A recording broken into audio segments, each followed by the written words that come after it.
Welcome back to our history series. In our last episode, we revealed the legendary story of Napoleon Bonaparte, from an obscure student to a world-shaking empire builder, from a poor family in Corsica to the pinnacle of power in Europe. Napoleon's life was filled with dramatic changes. His military talent, political wisdom, and thirst for power made him one of the greatest military leaders in history. But every great story has its turning point. Today, we continue to explore the story of Napoleon, but this time, we focus on his downfall. From the catastrophic retreat from Moscow to the defeat at the Battle of Waterloo, Napoleon's empire began to crumble. But what led to the fall of this once invincible empire builder? In this episode, we will delve into the last days of Napoleon and how he fell from the peak of history to the depths. Join us to witness the final chapter of this legendary figure. His story may leave us with profound lessons. At the end of 1807, the overthrow of the Spanish king sparked a civil war. Napoleon took advantage of the situation to invade Spain, appointing his elder brother Joseph as king. But this move sparked intense resistance from the Spanish people. In 1808, Britain intervened, quickly occupying Portugal, and with the support of the Spanish people and nationalists, gradually pushed the French army out of the Iberian Peninsula, a series of conflicts known as the Peninsular War. Meanwhile, in early 1809, the Fifth Coalition against France was formed, with Austria launching a surprise attack on French territories in Germany. Napoleon was forced to leave Spain to lead the campaign on the Eastern Front. Although the Austrian army initially had the upper hand, Napoleon quickly turned the tide of the war, forcing Austria to sign the Treaty of Vienna and cede territory. In 1810, Napoleon married the Austrian Princess Marie-Louise, forming an alliance between France and Austria. By the end of 1811, Franco-Russian relations deteriorated, with Russian Emperor Alexander Bermosson refusing to continue cooperation, leading to the outbreak of the Franco-Russian War in 1812.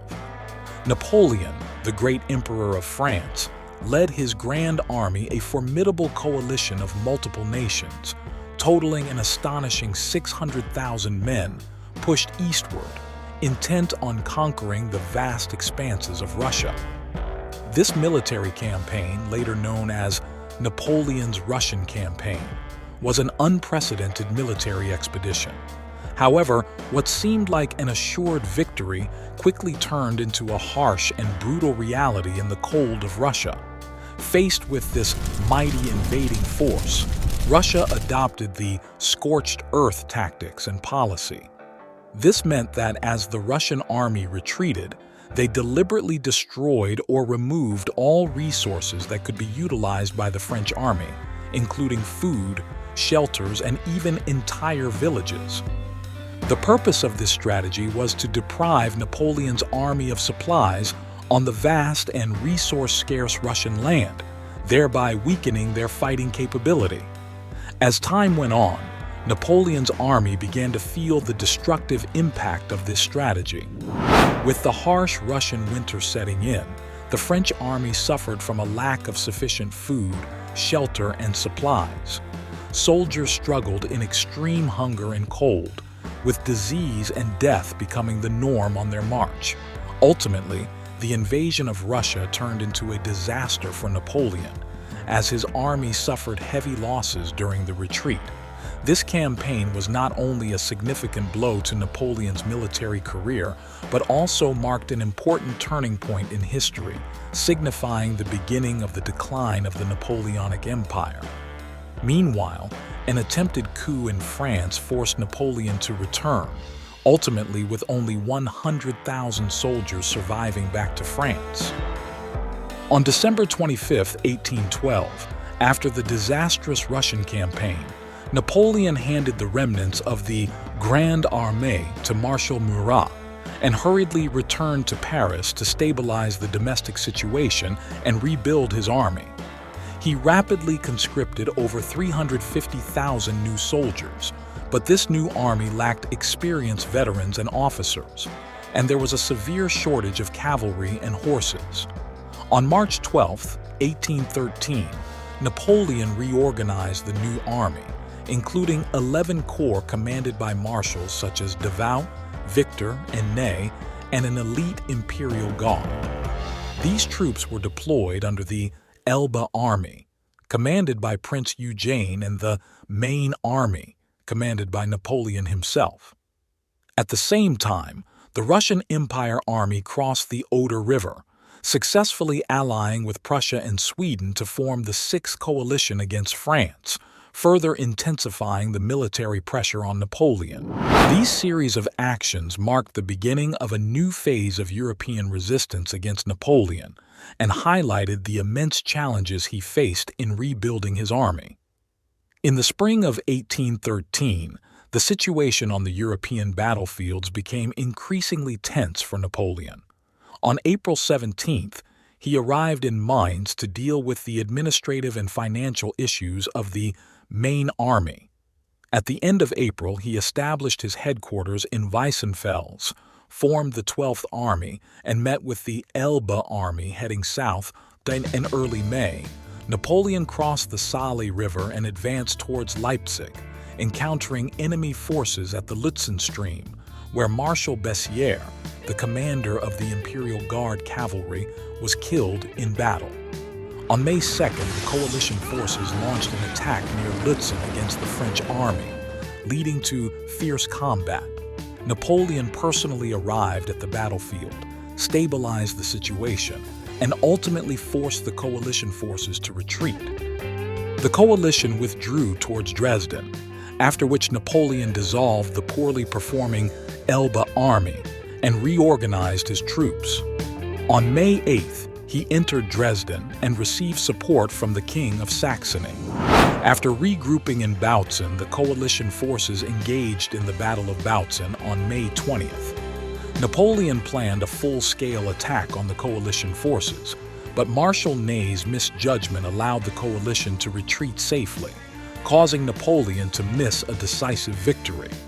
On May 22nd, in the Battle of Reichenbach, Napoleon lost the Duke of Friuli, his court master of ceremonies. Subsequently, the coalition forces retreated to Upper Silesia. Discovering the area's weak defenses and lack of supplies, they decided to cross the Oder River and retreat to Poland. Unexpectedly, Napoleon accepted Austria's mediation and concluded an armistice on June 4th. Though there were reasons for this decision, Napoleon later considered it one of the worst decisions of his life. In the following months, the French army engaged in several battles with the coalition forces within German territory, achieving some victories. However, the pressure against Napoleon continued to grow until the Battle of Leipzig in October, where the French army was routed. The various vassal states began to break away from France independently, and the coalition forces started advancing towards France, marking the beginning of the end of Napoleon's dominance in Europe. By the end of 1813, Napoleon's situation had deteriorated rapidly. In late December, the coalition forces broke through the French border, with Schwarzenberg's Bohemian army and Blücher's Silesian army crossing the Rhine River. In January 1814, Napoleon left Paris to head to the military headquarters in Chalons, attempting to annihilate Blücher before his forces could join with Schwarzenberg. However, at the end of January, in the Battle of Brienne, the French left wing suffered a severe defeat, marking Napoleon's first loss on French soil. In subsequent battles, Napoleon demonstrated his tactical genius, defeating several units of the Allied forces in succession. On February 10th, he inflicted heavy losses on the Russian army in the Battle of Champaubert. He then defeated the isolated Saxon army in the Battle of Montmirail. On February 14th, in the Battle of Vauchamp, he again defeated Blücher, but the muddy terrain allowed the Prussian army to escape. Napoleon continued to pursue the Allied forces, nearly annihilating the Russian vanguard in the Battle of Vitebsk on February 17th. However, strategic adjustments and reinforcements by the Allied forces made Napoleon's victories increasingly elusive. At the end of February, the Allied commanders decided to change their strategy. Blücher's corps advanced northward while the Bohemian army retreated. In early March, Napoleon continued to pursue Blücher, but suffered a setback in the Battle of Laon. In mid-March, he achieved victory in the Battle of Reims, but was then forced to retreat when facing the entire Schwarzenberg army. The Allied forces decided to attack Paris directly and successfully entered the French capital at the end of March. In April 1814, Napoleon signed a treaty at Fontainebleau, abdicating his throne, and was exiled to the island of Elba. On April 20th, before leaving the palace of Fontainebleau, he gave an emotional farewell speech to his loyal imperial guard, exclaiming, "Goodbye, do not forget me." With the music of "For the Emperor and the Tears of His Soldiers," Napoleon's era of rule in Europe came to an end. Although Napoleon was appointed as the sovereign of Elba after his exile there in 1814, he was dissatisfied with life on the island. Moreover, his influence in France remained strong. His longing for France and his desire for power motivated him to decide to escape from his place of exile and return to France. Napoleon meticulously planned his escape and return to France, recognizing the growing discontent with the Bourbon monarchy within France and seeing an opportunity to regain power. On February 26, 1815, Napoleon, with a few loyal followers, secretly left the island of Elba. They sailed towards the south of France, landing near Caen on March 1st. Napoleon's return caused a significant stir in France. The local population and the army generally welcomed him back, with many abandoning their loyalty to the Bourbon monarchy to support Napoleon. Surprisingly, the troops sent by Louis XIV did not attack him. Instead, they joined his ranks. Napoleon advanced towards Paris, continually attracting supporters along the way. On March 20th, Napoleon entered Paris, forcing Louis XIV of the Bourbon dynasty to flee France. Napoleon was thus able to return to power, commencing his 100 Days rule. However, his reinstatement quickly provoked a response from other European nations, forming the Seventh Coalition. The Battle of Waterloo, fought on June 18th, is the most famous and pivotal battle of the Napoleonic Wars. This battle took place near Waterloo in Belgium, pitting the French army against the Allied forces led by the Duke of Wellington from Britain and Marshal Gebhard Leberecht von Blücher from Prussia. Prior to the battle, Napoleon aimed to defeat the Allies separately before they could unite, first engaging the British army led by Wellington. On the morning of June 18th, heavy rain fell in the Waterloo region, significantly impacting the movements of Napoleon's cavalry and artillery due to the muddy terrain. Around 11 a.m., Napoleon ordered an attack. The French army launched a fierce assault on the British, but Wellington's solid defensive positions and well-prepared strategies effectively resisted the French onslaught. The British primarily positioned themselves around a farm named Mont Saint-Jean, which became a focal point of the battlefield. During the battle, Napoleon attempted to break through the British lines, but Wellington's infantry squares effectively stopped the French cavalry. Additionally, the British artillery inflicted heavy losses on the French forces. In the afternoon, the Prussian army, under the command of Marshal Blücher, arrived on the battlefield and attacked the French forces from the flank. The entry of the Prussian troops completely changed the course of the battle, putting the French in a difficult position of being attacked from two sides. By the evening, the French resistance began to collapse. Napoleon attempted a final charge, but under the powerful artillery and cavalry assaults of the Allied forces, the French army was ultimately defeated. Napoleon was forced to retreat, marking the end of his military career with this battle's failure.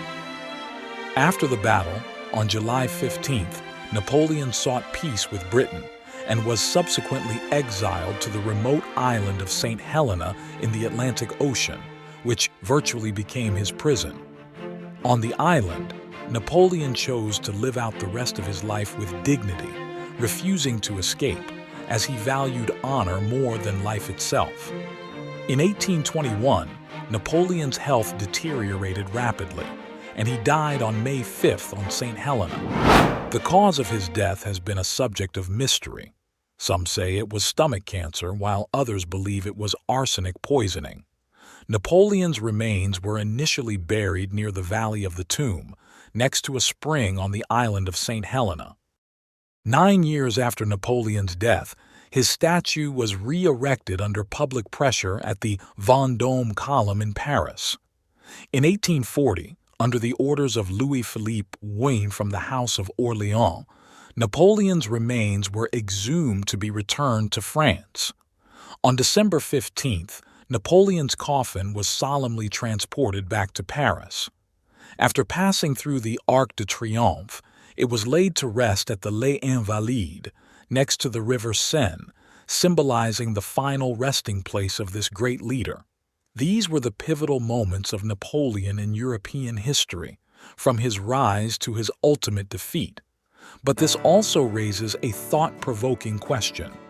How would European history have changed if Napoleon had won the Battle of Waterloo? What long-term impact do you think his success would have had on the modern world? Please share your thoughts in the comments section and discuss the impact of Napoleon's strategies and decisions on the course of history. During his rule in France, Napoleon implemented a series of profound reforms that had a significant impact on the development of France and Europe. He made major reforms in higher education, tax laws, and infrastructure, such as roads and sewer systems. He also established the Banque de France, the Central Bank of France. In 1801, Napoleon reached the Concordat with the Catholic Church, aimed at reconciling with Catholics, and managed public worship through the Organic Articles. In the same year, he became the president of the French Academy of Sciences and appointed Delambre as its perpetual secretary. In 1802, Napoleon created the Legion of Honor, replacing the old systems of honors and knighthoods. This decoration remains the highest French order of merit to this day. His personal power was reinforced in the Constitution of the year X, where he was appointed the first consul for life, commonly known as Napoleon. Napoleon also promoted the drafting of the French Civil Code, which was carried out under a committee of legal experts led by Cambacérès, with Napoleon actively involved in revising the legislation. The drafting process of the Civil Code emphasized codification and accessibility, marking a fundamental departure from traditional civil law systems. Additionally, he commissioned the drafting of other codes related to criminal and commercial law, including the Code of Criminal Procedure, which adopted principles of due legal process. Napoleon's French Civil Code was widely adopted across the European territories he conquered and continued to be highly influential even after his defeat. Napoleon proudly stated that his true glory lay not in the 40 battles he won, but in his civil code. This code has had a profound impact on legal systems in Europe, the Americas, and Africa to this day. Dieter Langewiesche described this code as a revolutionary project that not only expanded the rights to property ownership, but also hastened the demise of feudalism and promoted the development of a bourgeois society in Germany. Napoleon reorganized the territories of the Holy Roman Empire, forming the Confederation of the Rhine, paving the way for German unification. In Italy, his rule also fostered the movement towards Italian unification, with these reforms promoting the development of nationalism and nation-states. Furthermore, Napoleon promoted the adoption of the metric system of measurement.